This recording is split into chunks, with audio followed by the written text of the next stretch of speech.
प्रेम अस्तित्व की अवस्था है, आपके बीइंग की अवस्था है।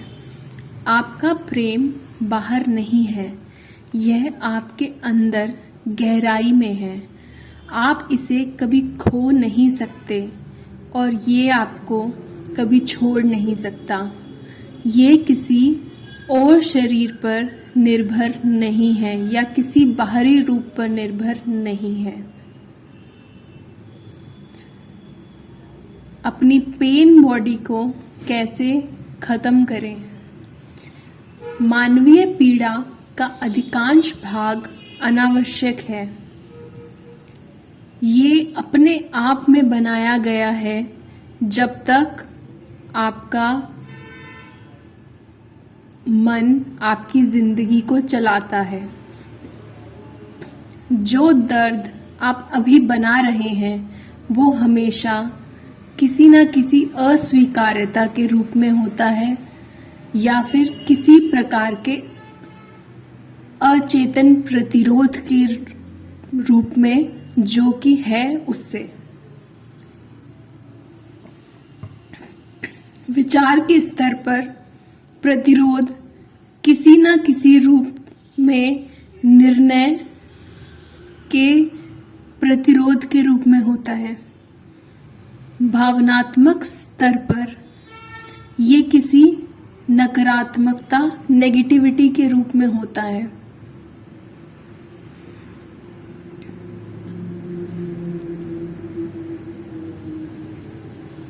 दर्द की इंटेंसिटी डिपेंड करती है कि आप वर्तमान क्षण का कितना प्रतिरोध कर रहे हैं और इसमें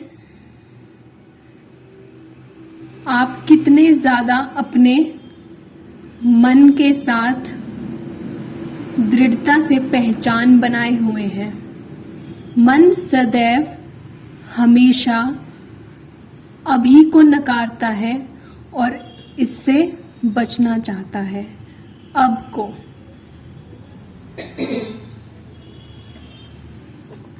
दूसरे शब्दों में, जितना ज्यादा आपकी पहचान आपके मन से होगी उतना ही ज्यादा आप पीड़ित होंगे।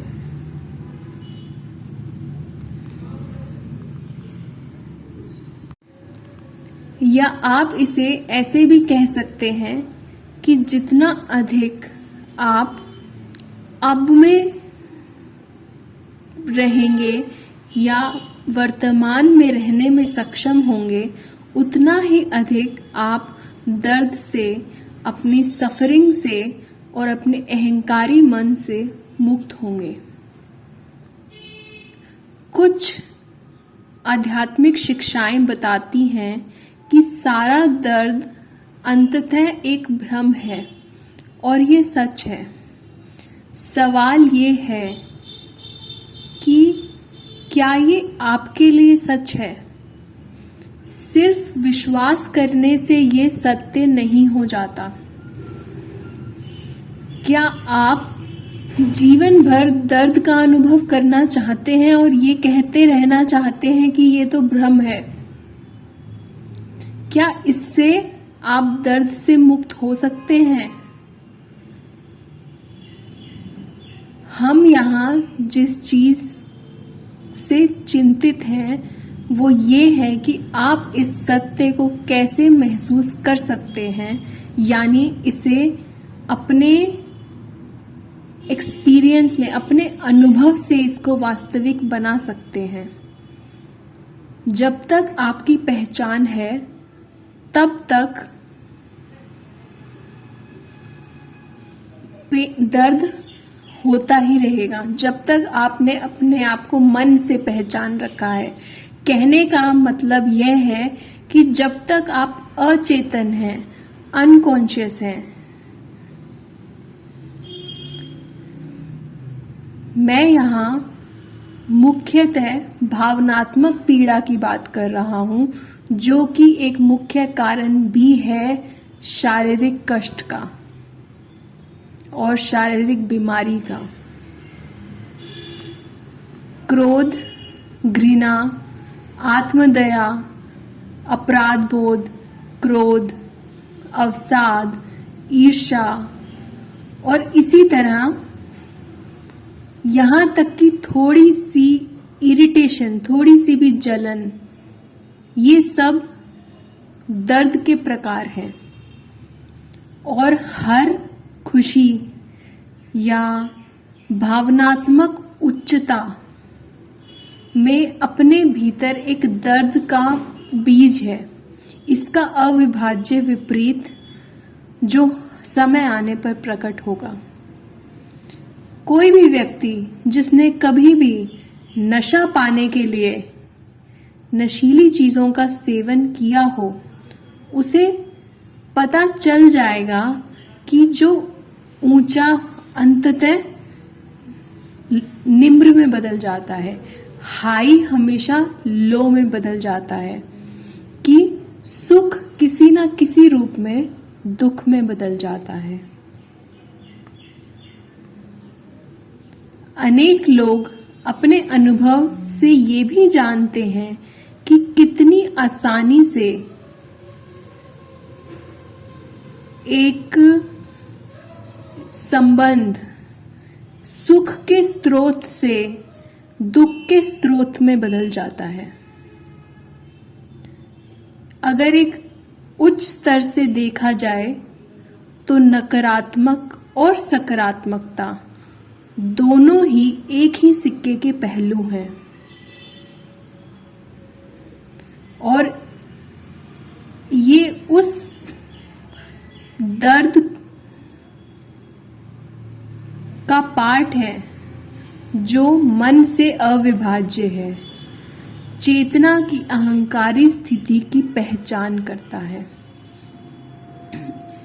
आपके दर्द के दो स्तर हैं, वो दर्द जो आप बनाते हैं अभी, और वो दर्द जो आपके अतीत का दर्द है, जो अभी भी जीवित है आपके मन में और आपके शरीर में। जब तक आप इसकी शक्ति को समझने में, इस शक्ति तक पहुंचने में असमर्थ हैं, अब की शक्ति को समझने में असमर्थ हैं, आपके द्वारा अनुभव किया जाने वाला हर भावनात्मक दर्द अपने पीछे एक अवशेष छोड़ जाता है, और ये आपके अतीत के दर्द के साथ विलीन हो जाता है, जो पहले से वहां मौजूद है और आपके मन और शरीर में बस जाता है। बेशक इसमें वो दर्द भी शामिल है जो आपने बचपन में सहा,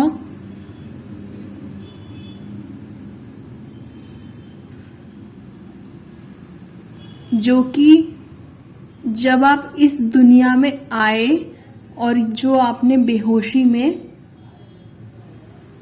अपने अंदर सहा। ये संचित दर्द, एक्युमुलेटेड पेन, एक नकारात्मक ऊर्जा क्षेत्र है जो आपके शरीर और दिमाग पर कब्जा कर लेता है। यदि आप इसे ऐसे देखें, अपने आप में एक अदृश्य इकाई, आप शांत हो रहे हैं, सच्चाई के करीब आ रहे हैं।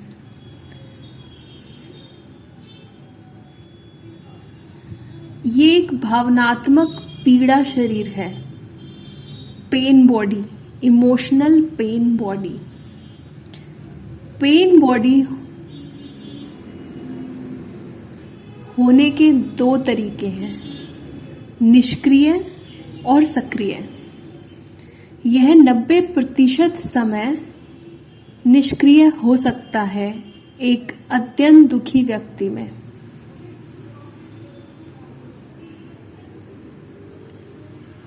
लेकिन यह 100% सक्रिय भी हो सकता है हर टाइम। कुछ लोग अपना पूरा जीवन पूरी तरह पेन बॉडी के माध्यम से जीते हैं, लेकिन अन्य लोग इसे केवल कुछ स्थितियों में ही अनुभव करते हैं, जैसे संबंधों में या अतीत से जुड़ी स्थितियों में, हानि या परित्याग में, या शारीरिक और भावनात्मक चोट में, या और भी कुछ। कोई भी इस चीज को ट्रिगर कर सकता है, खासकर अगर यह आपके अतीत के दर्द के पैटर्न के साथ प्रतिध्वनित होता है तो। जब ये अपनी अवस्था में, सुप्त अवस्था से जागने के लिए तैयार होता है, यहाँ तक कि एक विचार भी आपके किसी करीबी द्वारा की गई मासूम टिप्पणी भी हो सकती है, वो उससे भी ये सक्रिय हो सकता है। अपनी पेन बॉडी के साथ पहचान को तोड़ना। पेन बॉडी नहीं चाहता कि आप उसका सीधे तौर पर निरीक्षण करें और देखें कि ये क्या है। जिस क्षण आप पेन बॉडी को देखते हैं, उसका ऊर्जा क्षेत्र महसूस करते हैं और अपना ध्यान उस पर ले जाते हैं, तो पहचान टूट जाती है। एक चेतना का एक उच्च आयाम आता है। मैं इसे उपस्थिति कहता हूँ, प्रेजेंस। अब आप पेन बॉडी के साक्षी या दृष्टा हैं। इसका मतलब है कि यह आपको होने का दिखावा करके अब आपका उपयोग नहीं कर सकता है, और यह अब आपके माध्यम से अपनी पूर्ति नहीं कर सकता है। आपको अपनी आंतरिक शक्ति मिल गई है। कुछ पेन बॉडीज अप्रिय होती हैं, लेकिन हानि रहित होती हैं। उदाहरण के लिए, एक बच्चे की तरह जो रोना बंद नहीं कर रहा है, और दूसरे जो बच्चे बहुत ज़्यादा ही दुष्ट और विनाशकारी राक्षस की तरह हैं। कुछ शारीरिक रूप से हिंसक हैं और कुछ लोग भावनात्मक रूप से हिंसक हैं। कुछ आसपास के लोगों जो आपके करीबी हैं उन पर हमला करेंगे, जबकि कुछ लोग जिनके साथ वो रह रहे हैं उन पर हमला करेंगे। आपके जीवन में आपके विचार और आपकी भावनाएं काफी नकारात्मक और आत्मविनाशकारी बन सकती हैं। बीमारियां और दुर्घटनाएं अक्सर इसी तरह बनती हैं। कुछ पेन बॉडीज अपने होस्ट को, अपने मेजबान को आत्महत्या के लिए प्रेरित करती है।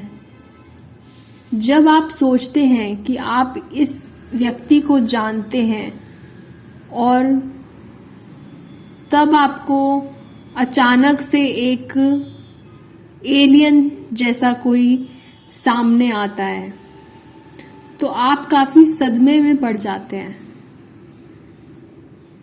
हालांकि स्वयं का निरीक्षण करना अधिक महत्वपूर्ण है।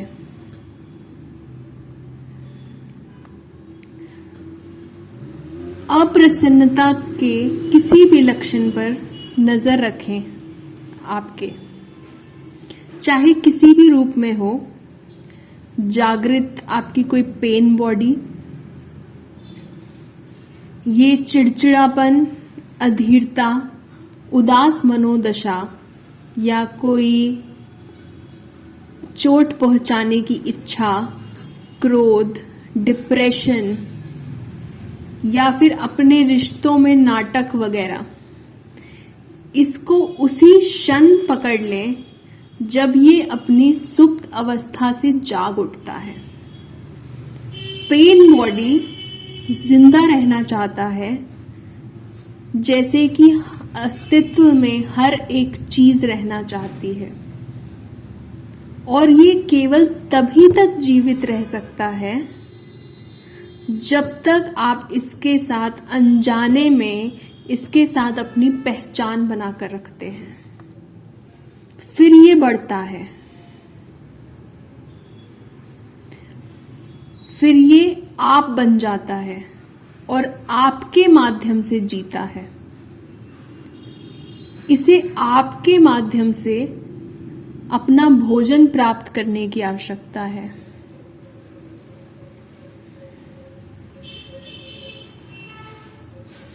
ये अपने आप को किसी भी ऐसे अनुभव से जोड़ेगा जो इसकी तरह की एनर्जी से रेजोनेट करता हो। कुछ भी जो किसी भी चीज में और अधिक दर्द पैदा करता हो, किसी भी रूप में, क्रोध, विनाशकारिता, घृणा, दुख, भावनात्मक नाटक, हिंसा और यहाँ तक की बीमारी भी। तो जो आपकी पेन बॉडी है, जब ये आप पर कब्जा कर लेती है तो ये आपके जीवन में एक ऐसी स्थिति पैदा कर देगी जो अपनी ऊर्जा आवृत्ति को वापस से प्रतिबिंबित करता है अपने आप को जिंदा रखने के लिए। दर्द केवल दर्द को ही बढ़ावा दे सकता है।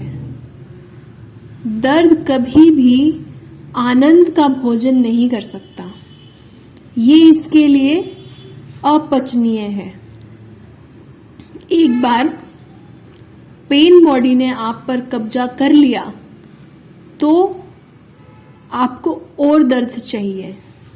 आप पीड़ित या अपराधी बन जाते हैं। आप दर्द देना चाहते हैं या आप दर्द सहन करना चाहते हैं, या दोनों। वास्तव में इनके बीच में बहुत अधिक अंतर नहीं है। निसंदेह आप इसके प्रति सचेत नहीं हैं और आप दावा करते हैं कि आपको दर्द नहीं चाहिए, लेकिन अगर आप बारीकी से देखेंगे तो आप पाएंगे कि आपकी सोच और व्यवहार में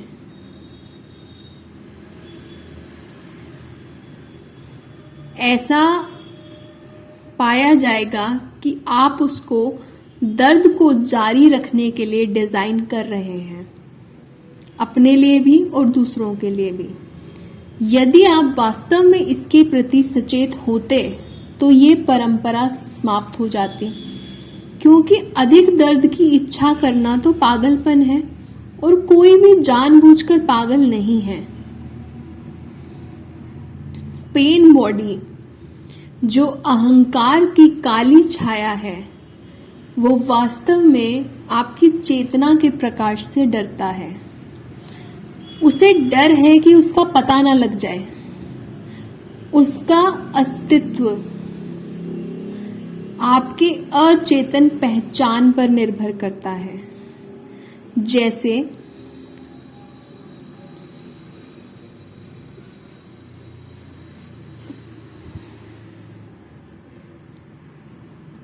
साथ ही उस दर्द का सामना करने के लिए आपके अचेतन भय भी आपके अंदर रहता है। लेकिन अगर आप इसका सामना नहीं करते, अगर आप इस पेन बॉडी में अपना चेतना का प्रकाश नहीं लाते, तो आप इसे बार बार जीने के लिए मजबूर आपको होना पड़ेगा। शरीर का दर्द आपको, पेन बॉडी आपको एक खतरनाक राक्षस की तरह लग सकती है जिसे आप देखना सहन नहीं कर सकते। लेकिन मैं आपको विश्वास दिलाता हूं, आपको लगता है कि यह एक अमूर्त प्रेत है जो आपकी उपस्थिति की शक्ति का विरोध नहीं कर सकेगा। जब आप दृष्टा बन जाते हैं और पहचान नहीं करना शुरू करते हैं तो आपकी जो पेन बॉडी है वो थोड़ी देर तक काम करती रहेगी और फिर से आपको दोबारा से कोशिश करेगी आपको छलने की कि आप दोबारा से पहचान में आए, जबकि आप अब इसको दोबारा से एनर्जी नहीं दे रहे हैं इसके साथ पहचान करके। तो इसमें एक गति है, निश्चित गति है, बिल्कुल घूमते हुए पहिए की तरह। वो तब भी कुछ देर तक घूमता रहेगा जब तक अब इसको प्रचालित नहीं किया जा रहा है, लेकिन ये फिर भी थोड़े टाइम तक घूमता रहेगा। इस स्टेज पर ये हो सकता है कि ये आपको अलग अलग तरह के शारीरिक दर्द पैदा करे, अलग अलग शरीर के अंगों में, लेकिन वो टिके नहीं रहेंगे। आप उपस्थित रहें, सचेत रहें, अपने आंतरिक स्थान के सदैव सतर्क संरक्षण बने।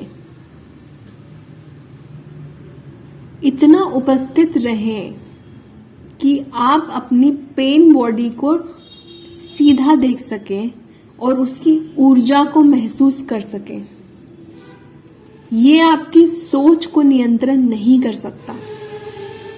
जिस क्षण आपकी सोच आपके पेन बॉडी के ऊर्जा क्षेत्र के साथ जुड़ जाती है, आप इसके साथ पहचान बना लेते हैं, तो ये फिर से आपके विचारों से अपना पोषण शुरू कर देता है। जैसे कि उदाहरण के लिए, अगर क्रोध पेन बॉडी का प्रमुख ऊर्जा कंपन है और आप क्रोधपूर्ण विचार रखते हैं,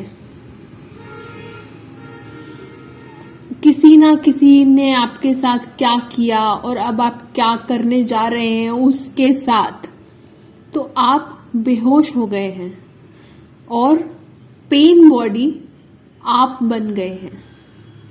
जहां क्रोध है वहां उसके नीचे हमेशा दर्द होगा। और या जब आप पर कोई अंधकार में मूड आ जाता है, कोई डार्क मूड आ जाता है, आप फिर से नकारात्मक मानसिकता शुरू करते हैं, उसमें आ जाते हैं और सोचते हैं कि आपका जीवन और आपकी सोच कितनी भयानक है, तो जो पेन बॉडी है आप उसके साथ में पहचान में जुड़ गए हैं।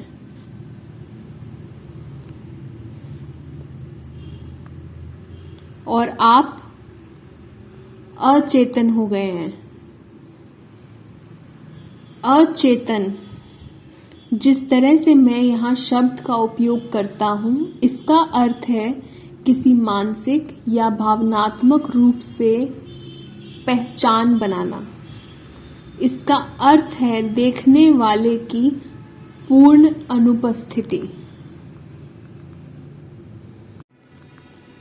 अपने दर्द को चेतना में बदलना, कॉन्शियसनेस में बदलना। निरंतर सचेत ध्यान आपके पेन बॉडी और सोच प्रक्रिया के बीच की कड़ी को तोड़ता है और आपके अंदर एक चेंज लेके आता है।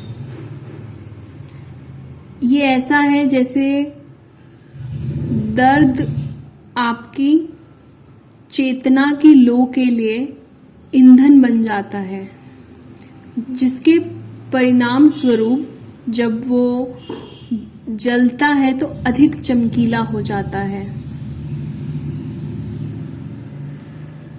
ये प्राचीन कला का गूढ़ अर्थ, अल्कीमी यही है कि आप आधार धातु को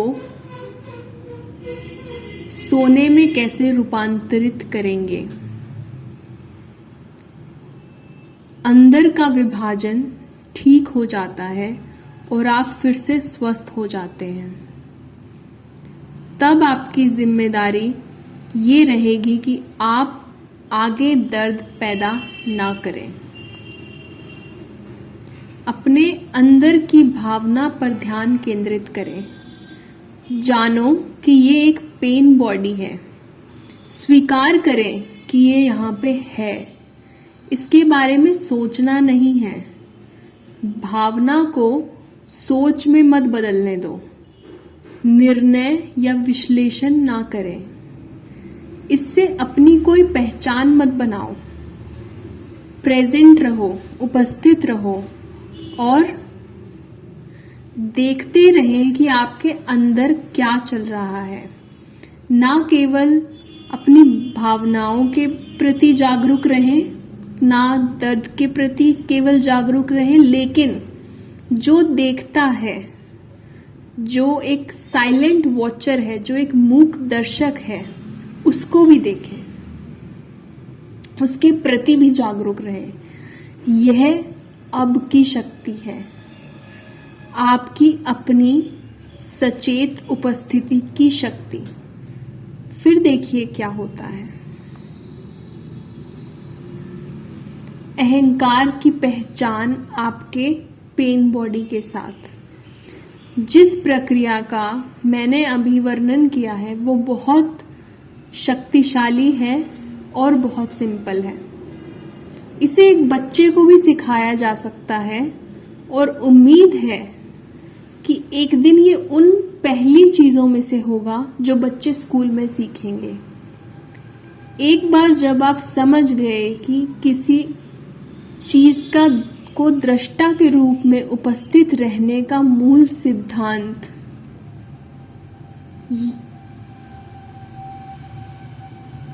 किसी दिन अगर आप ये मूल सिद्धांत समझ गए कि किसी भी चीज का आप दृष्टा हो सकते हैं, जो आपके बाहर हो रहा है या जो आपके अंदर हो रहा है, और आप इसे समझ सकते हैं अपने अनुभव के द्वारा, तो आप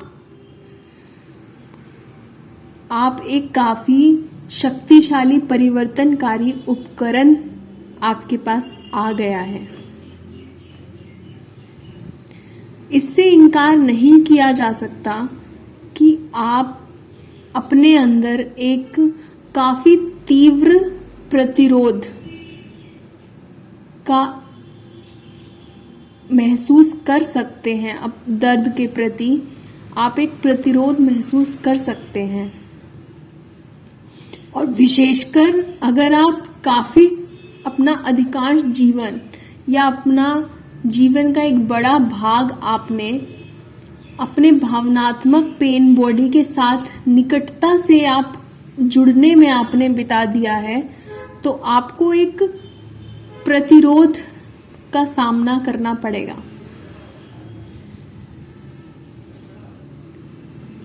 आपकी स्वयं की भावना अगर उस दर्द में निवेशित है, तो इसका मतलब ये है कि आपने आपके पेन बॉडी से अपने आप को दुखी बना लिया है। और विश्वास करें कि ये मन निर्मित कल्पना है कि ये आप हैं। उस स्थिति में एक अचेतन भय कि अपनी पहचान खोने का भय आपके अंदर एक मजबूत प्रतिरोध पैदा करेगा। दूसरे शब्दों में, आप दर्द में होंगे, दर्द पेन बॉडी बनेंगे, जबकि आप अज्ञात में छलांग लगाने की बजाय या अपने किसी परिचित दुखी स्व को खोने की बजाय आप चाहेंगे कि आप दर्द में ही रहें, आप पेन बॉडी बनकर ही रहें। अपने भीतर प्रतिरोध का निरीक्षण करें। अपने दर्द के प्रति लगाव का निरीक्षण करें। बहुत अलर्ट हो जाएं। आपको मिलने वाले अनोखे आनंद का निरीक्षण करें जो आपको दुखी होने से मिल रहा है। इसके बारे में बात करने या सोचने की मजबूरी पर गौर करें। अगर आप इसके प्रति सचेत हो जाते हैं तो प्रतिरोध रुक जाएगा। फिर आप अपना ध्यान अपने पेन बॉडी पर लेकर जा सकते हैं। उसमें प्रेजेंट रहें, साक्षी बनकर रहें और तभी इसका रूपांतरण होगा। ये केवल आप ही कर सकते हैं, कोई भी आपके लिए ये नहीं कर सकता है। लेकिन अगर आप इतने भाग्यशाली हैं कि आपको कोई ऐसा मिल जाए जो बहुत ही जागरूक है, अगर आप उनके साथ रह सकें और उनकी उपस्थिति की स्थिति में शामिल हो सकें, वो सहायक हो सकता है और वो चीजों में तेजी लाएगा। इस तरह से आपकी अपनी रोशनी और मजबूत होती जाएगी। जब कोई लकड़ी जो अभी अभी जलना शुरू हुई है वो उस लकड़ी के बगल में रख दी जाए जो बहुत भयंकर रूप से जल रहा है,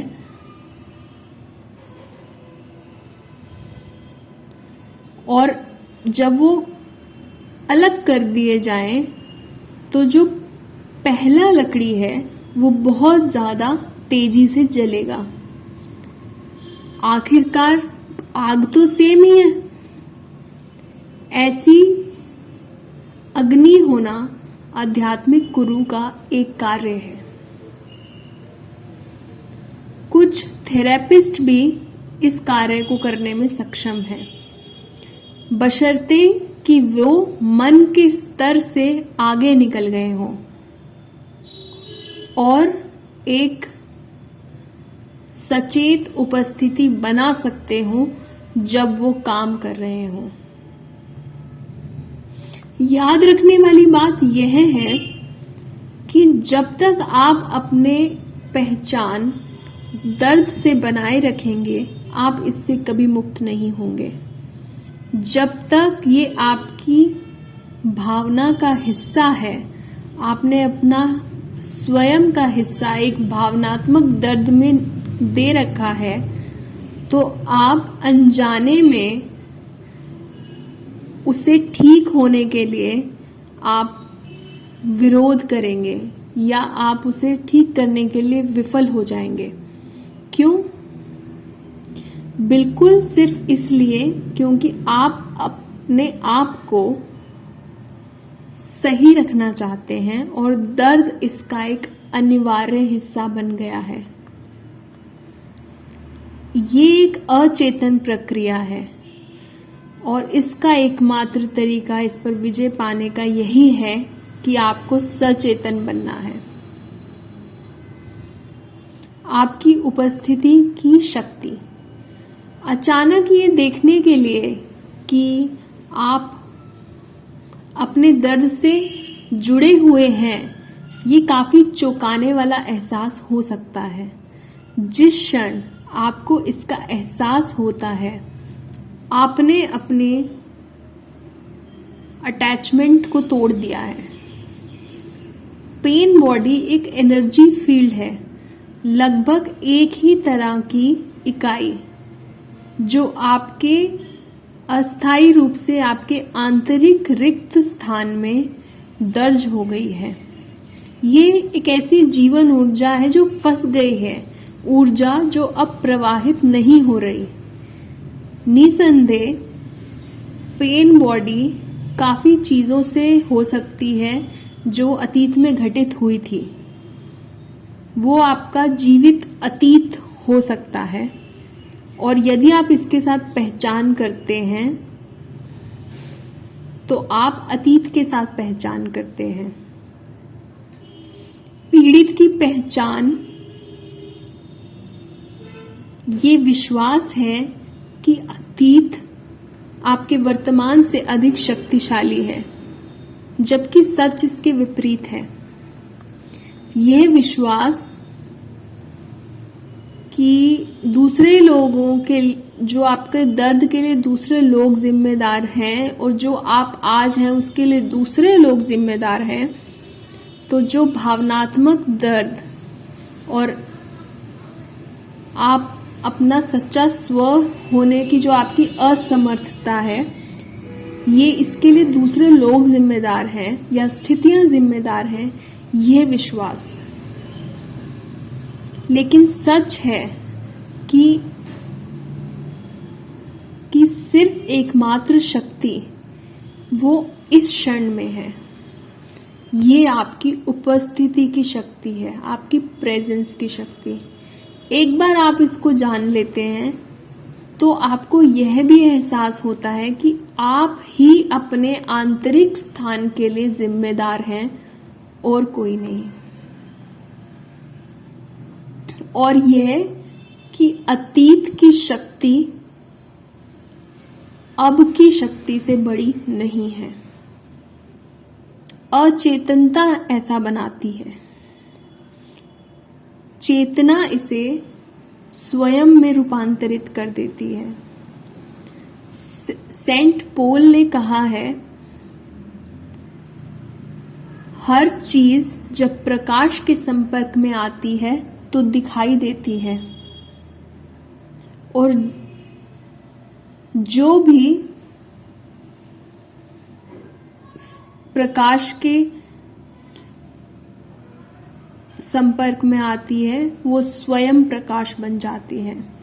जैसे आप अंधकार से नहीं लड़ सकते, आप पेन बॉडी से नहीं लड़ सकते। ऐसा करने का प्रयास आपके अंदर एक संघर्ष पैदा करेगा और आगे और दर्द